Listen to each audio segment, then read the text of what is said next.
என்னடா இது இந்த மாயாண்டிக்கு வந்த சோதனை? ஆப்பிள் இப்படி பீர் பாட்டில கையில கொடுத்து விட்டுட்டு இப்படி முடிய ஓபன் பண்ணி தராம முடிய நக்க விட்டுட்டு போயிட்டானே. நமக்கு வந்த சோதனையோ பெரிய ரோதனை.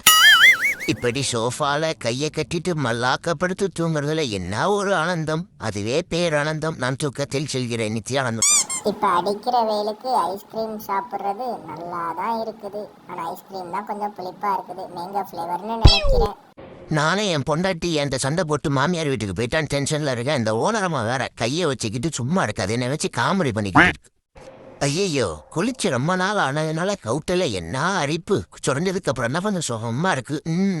நான் உங்கள் வீட்டு பிள்ளை, இது ஊரறிந்த உண்மை.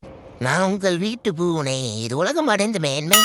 பிச்சைக்கார ஓனர் பசிக்குன்னு சொல்லி சோறு கேட்டா தட்டுல சோறு தராம ஸ்பூன்ல. எவன்டா அது?